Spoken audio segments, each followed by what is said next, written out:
2018 সালে হঠাৎ করে যখন তখনকার মেয়র রেজিগনেশন দিলেন, সেই সময় সব কাউন্সিলরদের সম্মতি নিয়ে আমাকে এই চেয়ারে বসানোর জন্য আমার মনে হয়েছিল যে এই চেয়ারে বসার যোগ্যতা আমার নেই। তার কারণ যারা প্রাতঃস্মরণীয়, যাদের ছবিতে নমস্কার করে আমরা বড় হয়েছি, দেশবন্ধু চিত্তরঞ্জন দাস, সুভাষচন্দ্র বোস,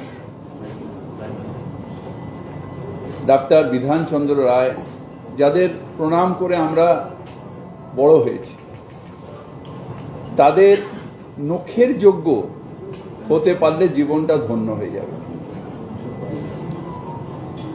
সেইখানে দাঁড়িয়ে সেই দায়িত্ব পালন করলাম 18 সাল থেকে নিয়ে 21 সাল অবধি।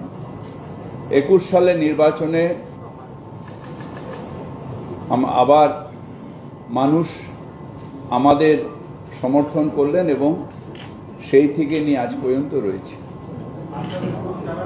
আমাদের নিশ্চিতভাবে এই কালে সবথেকে বড় চ্যালেঞ্জ এসেছিল কোভিড। সেই কোভিড কালে কলকাতা কর্পোরেশনের যে মানুষের প্রতি কমিটমেন্ট এবং তাতে কোয়ারেন্টাইন সেন্টার তৈরি করা, মানুষকে দৈনন্দিন জিনিস দেওয়া, কলকাতাকে পরিষ্কার রাখা, ওই সময় যখন মানুষ বেরোতে চাইছিল না, কার কি রোগ, নিঃশ্বাসে নিঃশ্বাসে রোগ ছড়াচ্ছিল, সেই সময় দাঁড়িয়ে আমাদের কর্মচারীরা সেই সব জঞ্জাল পরিষ্কার করা, কলকাতা যাতে আবার ছড়িয়ে না পড়ে সেটা দেখা। তারপরেও আরেকটা সমস্যা এলো, সেটা হলো যে কলকাতায় ভ্যাকসিন এলো, কিন্তু ভ্যাকসিনের ট্রায়ালটা হচ্ছিল না। সেই ট্রায়ালটা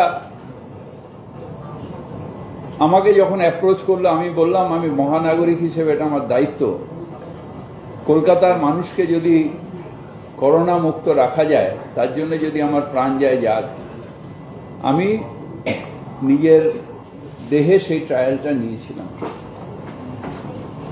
তার পরবর্তীকালে এলো আমফান। আমফানও একটা বড় চ্যালেঞ্জ ছিল।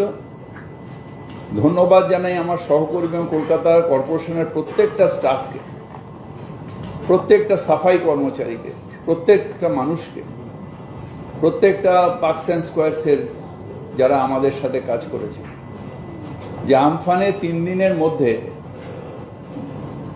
প্রায় কলকাতা পরিষ্কার হয়ে গেছে।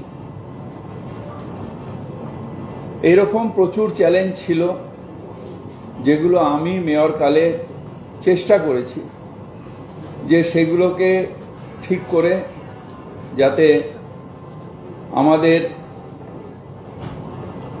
এই কালে কলকাতার মানুষের পাশে দাঁড়ানো।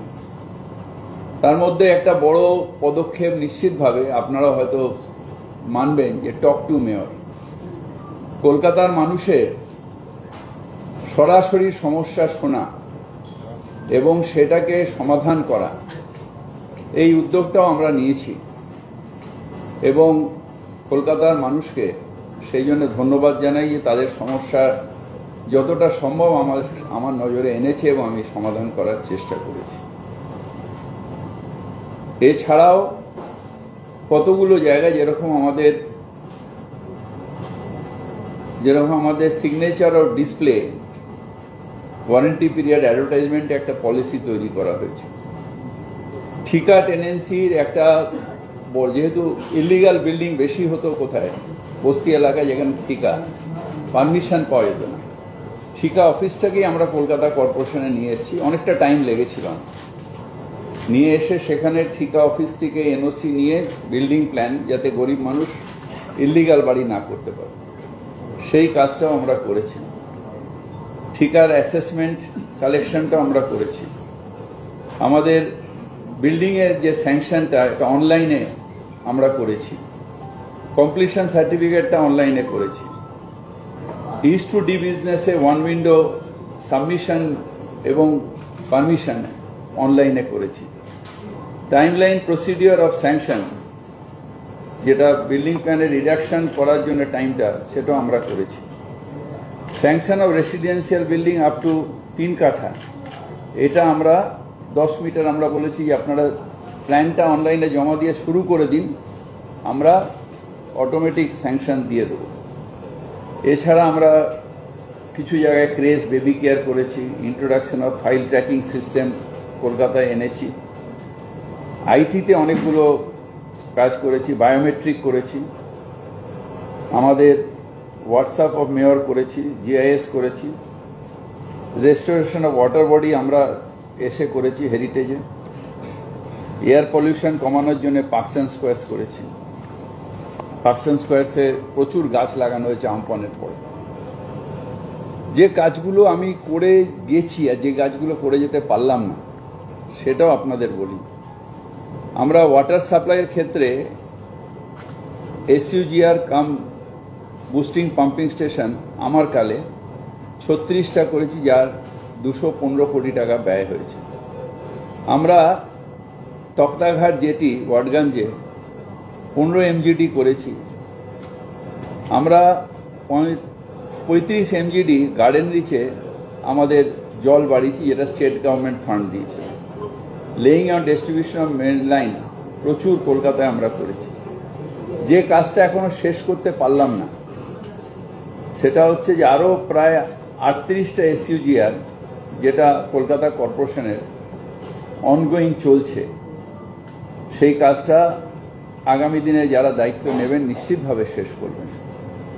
Construction of 10 MGD water treatment plant, যেটা ঢালাই ব্রিজের কাছে ইএম বাইপাসে আছে, গড়িয়া স্টেশনের কাছে, সেটার কাজ প্রায় শেষ হয়ে এসছে। তার পাইপলাইনের কাজও প্রায় শেষ হয়ে এসছে, যেটা অমৃত প্রজেক্টে আছে। কনস্ট্রাকশন অফ 20 এমজিডি আরও অ্যাডিশনাল আমরা ধাপায় করছি, যেটার কাজটাও প্রায় শেষ হয়ে এসছে। এবং ড্রেনেজ পাম্পিং স্টেশন, কলকাতায় বিভিন্ন জায়গায় বিরাট করে জল জমতো, বিশেষ করে খিদিরপুর অঞ্চল, গল্ফগ্রিন অঞ্চল, কবিতীর্থ অঞ্চল। এই জায়গায় আমরা নবাব আলী পার্ক, কবিতীর্থ পার্ক, গল্ফগ্রিনে আমরা পাম্পিং স্টেশন তৈরি করে এখানে এখন আর জল জমে না। যে কাজটা করতে পারলাম না, মানে শেষ করতে পারলাম না, কাজটা হচ্ছে, সেটা হচ্ছে আমার একটা ইচ্ছা ছিল জীবনে নেতাজিকে শ্রদ্ধা জানানো। কিভাবে? যখন নেতাজি মেয়র ছিলেন, এটা আমি শুনেছিলাম, আমার এক সাংবাদিক বন্ধু টিভিতে বলছিলেন, তখন খুব জল জমেছিল ঠনঠনিয়াতে। নেতাজি গামবুট পরে হাঁটতে হাঁটতে এখান দিয়ে ঠনঠনিয়া গেছিলেন, সব অফিসাররা গেছে, কোমর অবধি জল ছিল। সেই জল আজও জমে। সেখানে আমি ঋষিকেশ পার্কে একটা ড্রেনেজ পাম্পিং স্টেশন প্রায় কমপ্লিট, মানে অনেকটা এগিয়ে গেছে, কিন্তু ওটা উদ্বোধন করে আমি ভিত্তিপ্রস্তর করে এসেছিলাম, কিন্তু উদ্বোধন করতে পারলাম না। সেটা নিশ্চিতভাবে আগামী দিনে শেষ হবে। এবং নেতাজি যে স্বপ্নটা দেখেছিলেন ঠনঠনিয়াতে আর জল জমবে না, আমিও এখানে থাকবো না, কিন্তু আমার হৃদয়ের শ্রদ্ধা নেতাজির প্রতি থাকবে এবং সেটাই হবে। মিল কলোনিতেও একটা হচ্ছে ময়লা ডিপো, আমাদের গার্ডেন রিচে আর একটা হচ্ছে ওরকম ড্রেনেজ পাম্পিং স্টেশন, পামার বাজারে হচ্ছে, নর্দার্ন পার্কে হচ্ছে, গুলশান কলোনিতে হচ্ছে। ইমপ্রুভমেন্ট অফ ড্রেনেজের জন্য কলকাতার চারিদিকে কাজ হচ্ছে। এরকম প্রচুর মেশিনও আনা হয়েছে। ব্রিক সোয়ারেজের কাজ, ডিসিল্টিংয়ের কাজ হয়েছে, কমপ্লিট হয়েছে, কোনোটা প্রসেসে আছে, ব্রিক সোয়ারেজের কাজ হচ্ছে। এগুলো প্রচুর কাজ এরমভাবে কলকাতায় হয়েছে। এটা আমি আর এতটা পড়ছি না, আমি এটার কপি আপনাদের সবাইকে দিয়ে দিচ্ছি, তার কারণ এটা অনেকটা রয়েছে, নিজের কথা এতটা বলা লজ্জাও লাগে, আমি দিয়ে দিচ্ছি। এবার বলি কেন আমি রেজিগনেশন দিচ্ছি। তার কারণ হলো ফিরহাদ হাকিম কেউ না, কিন্তু যে চেয়ারটায় আমাদের সেই সব প্রাতঃস্মরণীয় ব্যক্তিরা বসেছিলেন সেই চেয়ারটার একটা আলাদা সম্মান আছে। আমি নিজে যখন মেয়র ছিলাম দাপুটের সাথে চালিয়েছি, নিজেই পৌরমন্ত্রী, নিজেই মেয়র, এখানে যেটা স্যাংশন সেটাই ওখানে পৌর থেকে স্যাংশন করে নিয়ে এসে কাজ করা, মানুষ প্রচুর যারা আসতেন শুধু টক টু মেয়রে না তাদের সাথে সাথে রিলিফ দেওয়া, এই কাজটা করতাম। এখন সেটা সম্ভব হচ্ছে না, তাই সেই চেয়ারটাকে আমি অবমাননা করতে পারি না, সেই চেয়ারের সম্মানহানি করতে পারি না। চেয়ার ধরে বসে রইলাম, ঢাল নেই, তলোয়ার নেই, নিধিরাম সর্দার, সেই মানুষগুলো যারা হয়তো আমার থেকেও বেশি দাপুটে ওই মেয়রের চেয়ার চালিয়ে গেছেন তাদের প্রতি অসম্মান। তাই আমি ঠিক করেছি যে আমি আজকে রেজিগনেশন দিচ্ছি এবং শুভেচ্ছা জানাই আগামী দিনে যারা দায়িত্ব নেবে, যারা পৌরসভা চালাবে, হয়তো আমার থেকেও ভালোভাবে চালাবে। অনেকে ক্রিটিসাইজ করবেন, অনেকে অনেক কিছু বলবেন, কিন্তু স্বচ্ছভাবে পৌরসভা চালানো এবং মানুষের প্রত্যাশা পূরণ করা, এটাই কাজ। নতুন সরকারের কাছে, মুখ্যমন্ত্রীর কাছেও আমার আবেদন, মানুষের প্রত্যাশা পূরণ করা। We are all there to serve the people. আমরা মানুষকে সহায়তা করব, মানুষকে সার্ভিস দেব এবং যে বেস্ট সার্ভিস দেবে মানুষ তাকে চয়েস করবে। তাই শুভেচ্ছা দিয়ে আমি এই চেয়ার আজকে খালি করে দিলাম। ধন্যবাদ।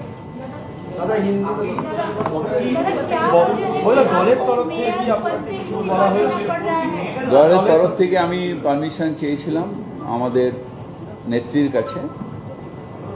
তিনি কয়েকদিন আগে আমায় বললেন যে সসম্মানে, আমি বলি আমি সসম্মানে চলে যেতে চাই, তার কারণ এই চেয়ারে বসে যে কাজটা আমি করেছি এখন চেয়ারের অমর্যাদা হচ্ছে। উনি আমাকে বললেন ঠিক আছে।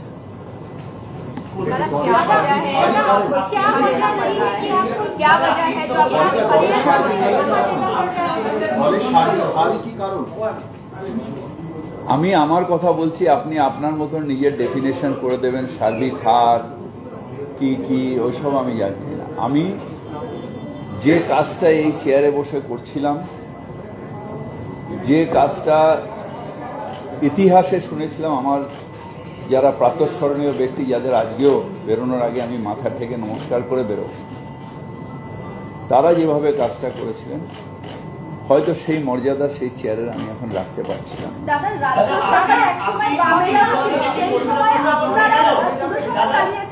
তাহলে আজ এই পরিস্থিতি কেন হলো? দলের মধ্যেই কি